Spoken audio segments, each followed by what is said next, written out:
Bueno, nunca he hecho una charla de estas características, ¿vale? Normalmente tengo rinconcitos más pequeños. Tenía mi charla, es decir, yo tenía el resultado perfectamente fijado.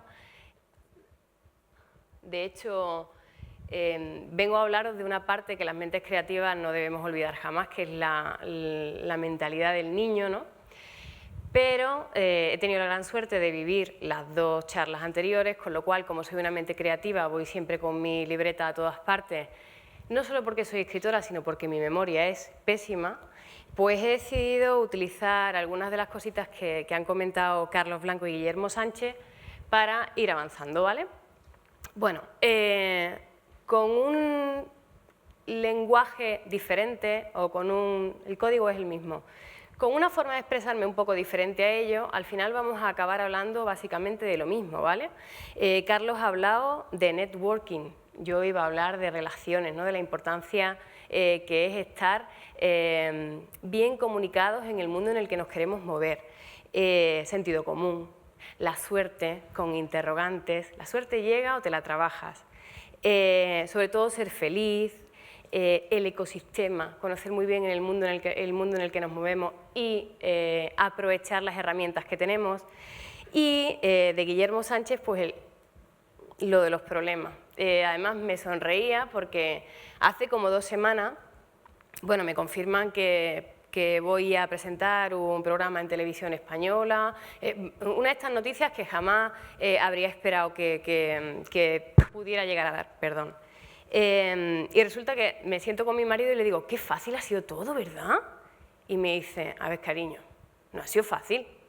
Llevas 3 años pasándolo muy mal, trabajando 15 y 16 horas diarias, pasando penuria económica en muchos momentos porque quieres llegar a conseguir tu objetivo de ser escritora. Ay, ¿por qué se me ha tapado?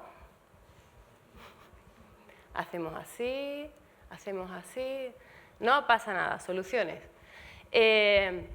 Bueno, vamos a imaginarnos que hay una maceta, ¿vale? Porque como no tengo la maceta ahí, nos imaginamos que la maceta está aquí en el suelo.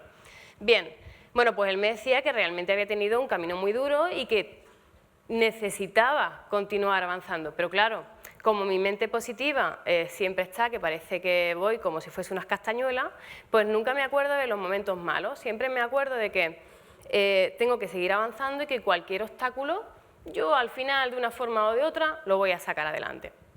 Bien, gracias. A ver, como digo, vamos a irnos a la parte infantil de los creadores. Esa ilustración no la he hecho yo, ¿vale? Soy súper mala. Gracias. Soy muy mala ilustrando, eso lo ha hecho Sara Sánchez, es una de las ilustradoras de una de mis publicaciones. Me encanta ese dibujo porque además me dibujó a mí, con lo cual esto de que así como la parte egotista, pues... y esta charla nace gracias a 3 cosas. La primera, Amélie, la película Amélie. ¿Por qué? Hay una frase en la película que a mí me dejó impactada y es que dice, no son buenos tiempos para los soñadores. Y cuando escuché esa frase dije, ¿algún día llegará el momento en el que sean buenos tiempos para los soñadores? No, siempre lo vamos a tener difícil. ¿Por qué? Por 2 razones fundamentales. Porque los soñadores generalmente tenemos miedo, nos cuesta mucho trabajo avanzar por nuestros propios miedos y luego además tenemos el miedo de los demás, el miedo de tu madre, el miedo de tu padre, el miedo de la familia, el miedo de los amigos. Nadie quiere que alguien a quien quiere se estrelle, con lo cual siempre intentan, pues como pasaba con Carlos Blanco, la madre le decía no vuelvas a meterte en este mundo, trabaja de informático que es lo más seguro, ¿no? Entonces realmente pues nunca lo vamos a tener fácil, pero si sabemos cómo regar nuestras semillas, probablemente consigamos cumplir nuestro sueño y vivir toda la vida de él, ¿vale? Bueno, el segundo que ha inspirado esta charla es Howard Gardner. Muchos de vosotros lo conoceréis por ser el padre de las inteligencias múltiples. Gracias a él nace esto que ahora está muy de moda, de la inteligencia emocional, ¿no? Goleman. Pues resulta que a partir de los trabajos de Howard Gardner y llevándose el nombre de otros que ya habían trabajado en el tema de la inteligencia emocional, pues se hace de oro con algo que yo creo que es muy importante en el día a día. Bueno, pues este señor hace una cosa que para mí ha sido fantástica, que es hacer un análisis de una serie de mentes creativas de la época moderna. Él compara pues, a personas tan diferentes como Freud, como Einstein o como Picasso. Y hace lo que él llama una anatomía de la creatividad. Bueno, pues esa frase suya, lo de todos tenemos una faceta imaginativa que despierta en la infancia y va apagándose con los años, yo creo que es verdad. Y creo que a las mentes creativas que al final llegan a algo, precisamente es eso lo que las diferencia de las demás, el que no dejan que su niño se muera, no dejan que su niño acabe guardado en un cajón y no vuelva a salir hasta el momento de la vejez.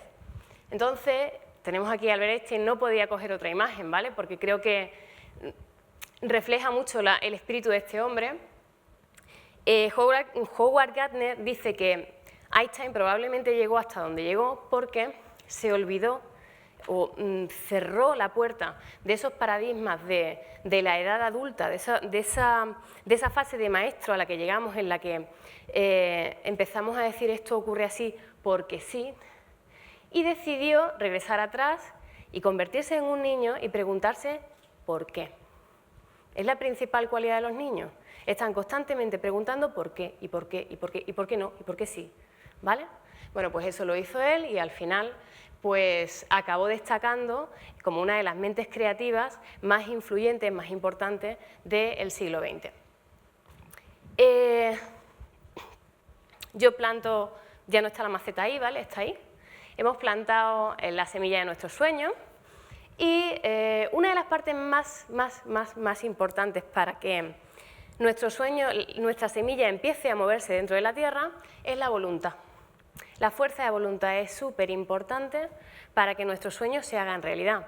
Nuestro sueño puede ser, como en mi caso, convertirme en escritora, en una gran escritora, ese es mi objetivo, pero también puede ser ser neurocirujano o ser pastelero. Yo tengo al lado de casa, hay una pastelería y el confitero dice que él siempre quiso ser pastelero. Hace unas tartas que te mueres y él disfruta día a día trabajando un montón de horas con su oficio, ¿vale? Ese fue su sueño y lo cumple cada día. Bueno, pues la fuerza de voluntad es fundamental.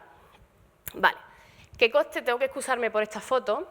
Me la pidieron, la subí a redes sociales, esto del año 2009, cuando después de la fuerza de voluntad y por un impulso nace mi primera novela, Sangre. Tenía que hacerme una foto para las redes sociales, esto es en mi casa, no tenía ningún encuadre bonito y me dice, madre, ¿y si te tumbas en el suelo? ¿Y si te echas? No, es que sale el sofá. ¿Y si, espérate, que vamos a poner una manta negra? Venga, vamos a poner una manta negra. No, necesito que te eches un poquito más adelante, porque si te hago la foto, desde aquí no se ve. Total, que al final salió eso y dije, bueno, no ha quedado tan mal. Y lo colgué en redes sociales. A ver, en el año 2009 escribo mi primera novela, Un impulso. Yo ni siquiera sabía escribir novela. Y cuando la cierro, pasé por un momento muy malo. ¿Por qué? Porque estudio biología, me estoy preparando unas oposiciones y en el fondo yo sé que no es lo que quiero hacer. Nace Sangre y cuando nace Sangre a mí se me cae el alma porque yo ahora mismo me encuentro con un gran problema. ¿Qué hago con ella? ¿Intento cumplir mi sueño o sigo con lo correcto? Bueno, pues al final decidí seguir regando la semilla y utilicé la creatividad. Utilicé el círculo de personas que tenía, que en aquel momento se llamaba 20, aunque yo ya no soy de 20, yo ya tengo 30 años y ya no me muevo por 20, ya soy de Facebook. Pero en 20 en aquella época era como una novedad y empecé a moverme muy bien. Bueno, esfuerzo, horas y horas y horas, hablándole de mi novela a todo el mundo. ¿Qué pasaba? Pues que no es como ahora. Ahora mismo en Facebook tenemos, pues a lo mejor de cada 10 contactos que tenemos, 8 son escritores. Esos 8 escritores todos quieren hablar de sus novelas, con lo cual hay un volumen de saturación brutal. Yo tuve la suerte de que cuando empecé con unas fotocopias farrulleras en una tienda de cómics para intentar que la gente fuese a comprar eso y demostrarle a las editoriales que mi novela tenía posibilidad de venderse, en aquel momento un escritor en Twenty era una novedad. Y me sorprendieron pues levantándose y yendo a comprar la novela y escribiéndome después diciendo que le gustaba un montón. Total que, bueno, esto tiene mucha más historia de fondo, pero al final conseguí engañar a un editor y conseguí publicar Sangre, además de un modo muy peculiar. A mí me pasó una cosa que hoy en día casi no ocurre, y es que no me pedían que pagara por mi publicación, sino que me querían pagar por publicar. Es decir, que realmente yo podía llamarme escritora desde el primer momento porque no tenía que invertir por mi trabajo, no tenía que ir a algún sitio para pagar por esas copias. Mi primer editor fue Antonio de Gisto Suárez, lo querré toda la vida porque creyó en mí desde el primer momento. Gracias a él, en parte, estoy donde estoy, con lo cual es de bien nacido ser agradecido y yo me llevo a Antonio de Gisto a todas partes.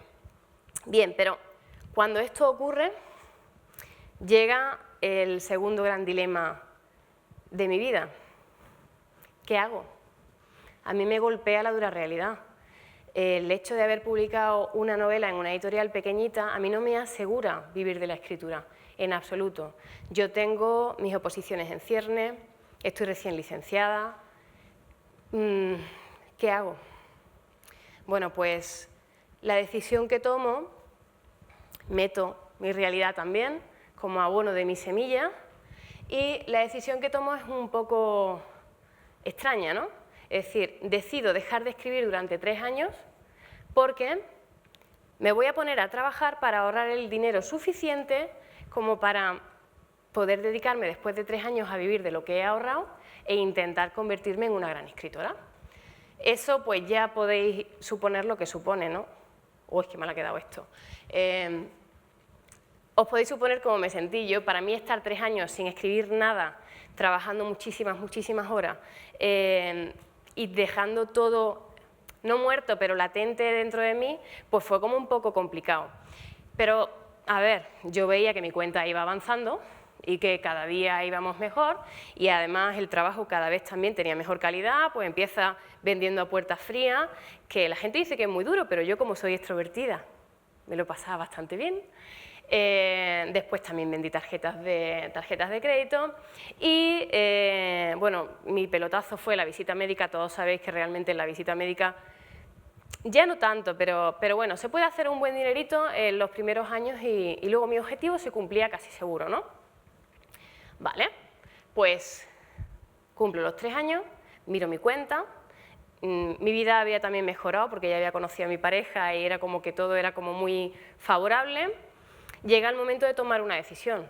Dejo de trabajar con el dinero que estoy ganando y me pongo con una mano adelante y otra detrás, que esto es muy del sur, y me arriesgo a convertirme en escritora, y la respuesta fue sí. ¿Tienes un proyecto? Cúmplelo. Bueno, pues dejo el trabajo y aparece mi gran golpe de suerte. Ahí es donde volvemos, miro la chuleta, a Carlos Blanco. ¿Es suerte? ¿Aparece espontáneamente o nos lo hemos currado? Yo creo que me lo curré bastante. En el tiempo en el que estaba trabajando como visitadora médica, mis momentos libres, cuando iba por la calle de farmacia a farmacia, si me encontraba una librería, lo primero que hacía era entrar, conocer a los libreros, hablarles de mi novela, de si iba bien, de si iba mal, que me tenían para lo que me necesitaran. Es decir, que al final le caía en gracia a muchos de los libreros que me conocían. ¿Qué ocurrió? Pues que una de esas libreras, estando en una reunión con un editor jefe de Penguin Random House, que es una editorial muy potente para los que no la conozcan, le dio mi novela, se la recomendó, se la llevó para Barcelona, la leyeron y me llamaron. La relación no es exactamente así, ¿vale? La relación de tamaño, tal como yo me sentí, es como si aquí hubiese una pequeña hormiguita en el suelo, ¿no? Y yo fuese como 5 veces más grande, o 20 o 30. Cuando a mí me llaman de Random, me ocurrieron 3 cosas. Me tiré llorando 3 días, se me puso una cara de tonta que me dura hasta hoy, más o menos, y aparte de eso, me atacó el miedo. ¿Qué hago yo en la editorial de Stephen King y de Isabel Allende? ¿Qué hago yo? ¿Vale? Me puse muy nerviosa y ¿qué hice ante el miedo? Pues decidí llenar mi maleta, como decía la chica de antes, decidí llenar mi maleta con aprendizaje. Miles de lecturas, empecé a estudiar en muchos campos diferentes de la psicología para ver de qué forma podía aprender a escribir del modo más eficaz posible. Empecé a crecer. Esfuerzo y diversión. La diversión es súper importante, ¿vale? No nos podemos olvidar de la diversión cuando estamos intentando cumplir un sueño, porque si no se convierte en una condena. El aprender a controlar los bloqueos, súper importante. No son problemas, son carreras de obstáculos. El manejo del miedo, el autoconocimiento, fundamental. La inteligencia emocional para un escritor es fundamental. La documentación, horas y horas, los escritores modernos que además tenemos una cosa añadida que son las redes sociales, horas y horas en las redes sociales interactuando con los lectores. Total, el resultado, bueno, aquí hay muy poquita cosa, de 3 años a hoy tengo 3 novelas publicadas con Penguin Random House, 3 guías didácticas, el año que viene tengo 4 publicaciones nuevas más, una novela y 3 guías didácticas nuevas. Y, aparte de eso, bueno, pues un espacio en Canal Sur, en Andalucía, sobre escritura creativa y lo nuevo, pues una aventura con Televisión Española que estoy a punto de empezar. ¿Suerte? Yo creo que no, yo creo que es mucho trabajo y sobre todo mucha ilusión. Bien, esta diapo es súper cursi, ¿vale? Pero no lo he podido evitar. Y es que después de regar nuestra maceta, o yo en mi caso, después de haber regado mi maceta durante 3 años, me he dado cuenta de que el fruto de esa maceta ha sido una versión de mí misma mejorada.